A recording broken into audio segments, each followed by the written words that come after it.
गिरिजा टिकू एक भारतीय कश्मीरी पंडित थी जो 11 जून 1990 का वो काला दिवस जब उन्हें किडनैप कर लिया गया और किडनैप करने के बाद जिहादियों ने उनके साथ सामूहिक बलात्कार किया और उसके बाद भी उनका दिल भरा नहीं तो चलती हुई बिजली के आरे पे उनको रख कर 2 टुकड़ों में काट दिया।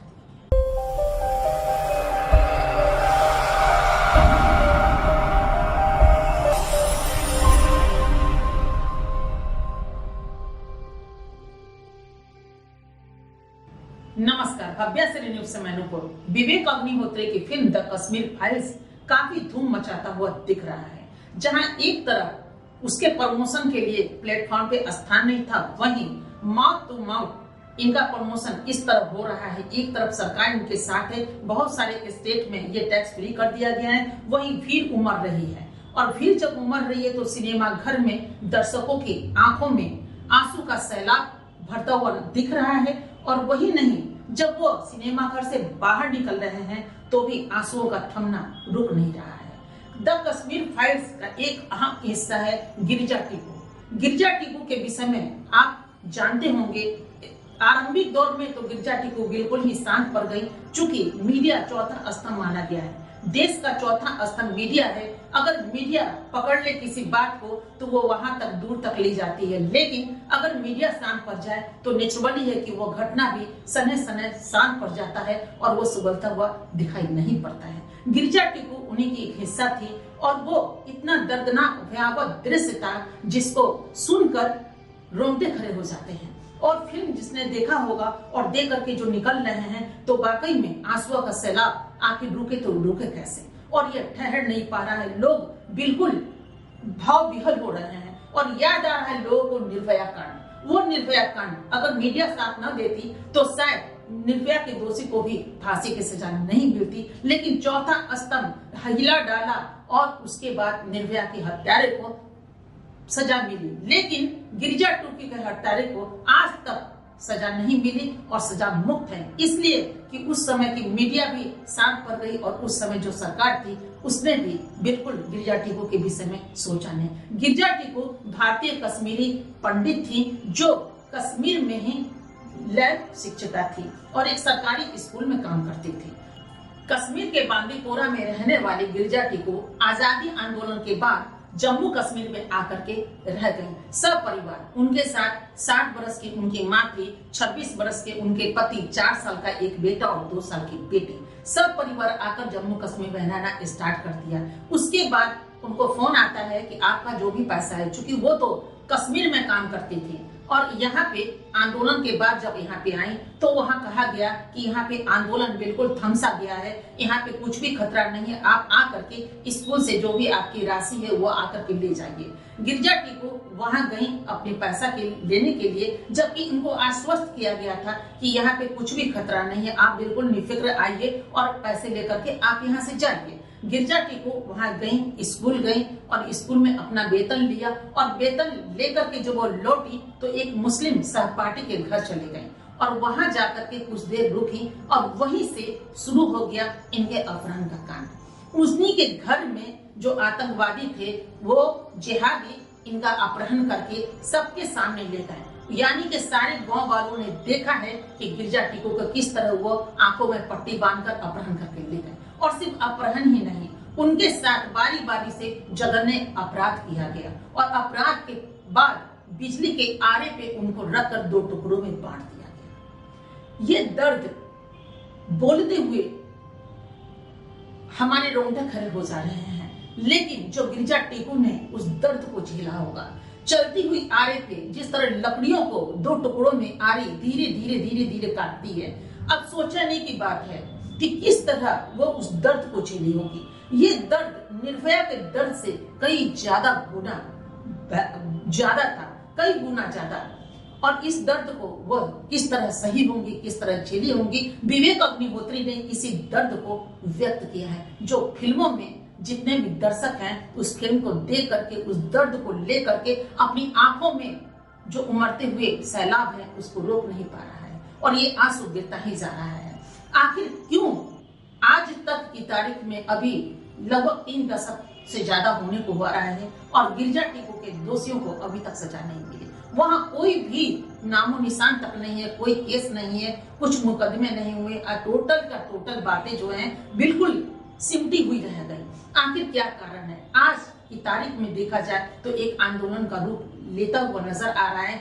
जहां द कश्मीर फाइल्स को 600 स्क्रीन मिली थी भारतवर्ष में, वहीं इन दिनों अगर देखा जाए तो 4000 स्क्रीन पर ये फिल्म अपना जलवा दिखा रही है। ये सच्चाई है, ये कोई आर्टिफिशियल नहीं है। सच के पन्ने पे लगभग जो अंकित किया गया है, लेखक महोदय ने कहा है कि जो भी दर्शाया गया है वो 35% ही दर्द है।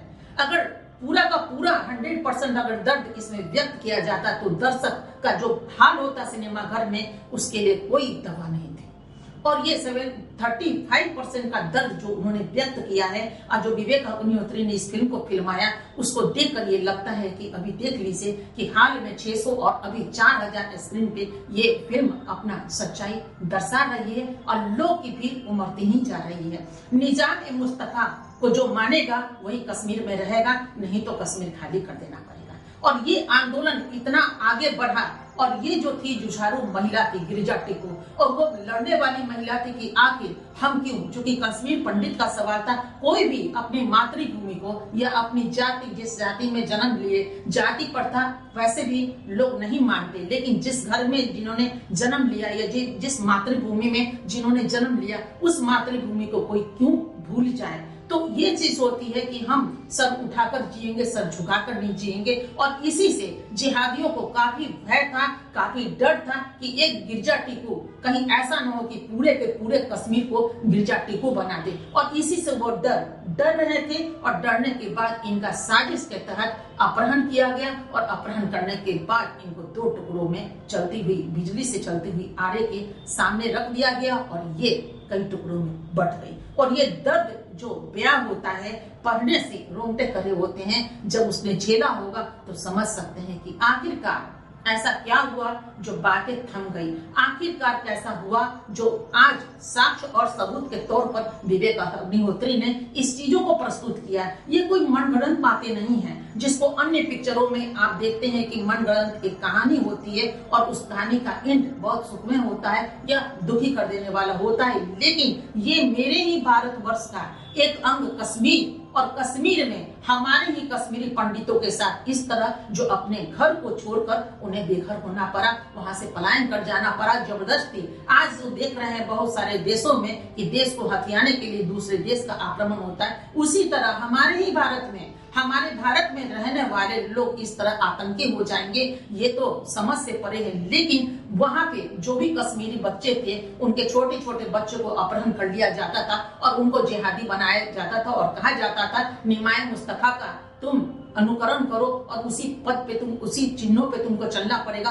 और यही अपनी जुबान से बोलना पड़ेगा। और कोई भी पंडित अपने मजहबों को या अपने पंडितगिरी को क्यों छोड़ दे। और उसमें लाखों पंडितों को वहां से पलायन करना पड़ा, जाना पड़ा, दर्द छोड़ते हुए कि कोई भी चीज, यानी जो भी लोग वहां जन्म लिए होंगे, अपनी जन्म स्थली को भूलने में उनको कितना दर्द हुआ होगा। लेकिन आज भी भारत के कोने कोने में लोग फैले हुए हैं और चाहते हैं कि अपने कश्मीर में पुनः हमारी वापसी हो, हमारा घर जहां हमने जन्म लिया वो अभी उसका रूपरेखा क्या होगा। लेकिन तोड़फोड़ तो उसी समय वहां पे हो गई। तो आज इस फिल्म का एक अभिन्न अंग है गिरिजा टिकू, जिसको देख करके, यानी उनकी जो घटना घटी उसको देख करके रोंगटे खड़े होते हैं। यही में उनकी भतीजी ने, यानी गिरिजा टिकू के मरने के बाद जो उस तरह की चीजें उनके घर में उनका नाम तक लेना परहेज कर दिया गया था कि ताकि नाम लेने से उनके दर्द को फिर लोग पीना शुरू कर देते और बेचैनी का चादर ओढ़कर वो सो नहीं पाते। लेकिन आज उन्हीं की भतीजी ने कहा कि इस फिल्म को देखने के बाद हम सो ना सके और हम सभी लोग पूरे परिवार तब जाकर के गिरजा टिकू बुआ के विषय में मैंने बातें की और बात करने के बाद रात भर हम रोते रहे और सो ना सके। नेचुरली है कि कोई भी घर का एक अंग के साथ अगर ऐसी चीज हो, एक छोटी सी उंगली कट जाती है तो इतना दर्द होता है। अब पूरा का पूरा आदमी कट जाए, उसके दर्द को आप समझ सकते हैं, महसूस कर सकते हैं कि क्या गुजरा होगा। ये हमारे ही भारत का एक अंग है कश्मीर, और कश्मीर की इस घटना को विवेक अग्निहोत्री ने दिखलाया है। इसके पहले भी 5-6 पिक्चर बन चुकी है कश्मीर पे, लेकिन इस तरह का दर्द व्यक्त नहीं किया गया है। न जाने कौन सी कारण थी या लोगों की कौन सी मजबूरी थी, ये तो नहीं कह सकते। लेकिन अभी जो विवेक अग्निहोत्री ने पिक्चर को बिल्कुल सच के सामने खड़ा कर दिया है और ये पर्दा जो उठा दिया है झूठ का, ये सामने सच दिखता हुआ मालूम पड़ रहा है। और इसी सच को हर पब्लिक को देखना चाहिए, हमारे भारत में आखिर क्यों हुआ, कब हुआ और कैसे हुआ, किस लिए हुआ, ये जानना चाहिए, महसूस करना चाहिए। आगे आने वाले कल में ये एक बहुत बड़ा स्तंभ है जिसको हर बच्चे अगर जान जाएंगे तो हमारे भारत में ये दौर पुनः नहीं आएगा और ये दौर से हमारे अनुजों को गुजरना नहीं पड़ेगा। उसका नाम है गिरिजा टिक्कू। गिरिजा टिक्कू एक जीती जागती एक महिला है और दर्द भरी कहानी, ये बहुत महान महिला है और इनकी आत्मा को शांति देने के लिए इनकी कहानी को पढ़ना ही होगा। और कोई गिरिजा टिक्कू ना बने, यानी कि इतिहास गवाह है इस बात का और इतिहास गवाह रहेगा इस बात का। लेकिन पीठ में चूड़ा भोगना तो जिहादियों का काम है, यानी लड़ना हो तो कलम से लड़िए, सामने सामने लड़िए, लेकिन पीठ में अपहरण करके यानी अपहरण करके किसी की हत्या कर देना तो मामूली चीज है। अगर लड़ना ही है तो सामने से लड़ो, पीठ में छुरा क्या भोगना। लेकिन जिहादियों का तो काम ही है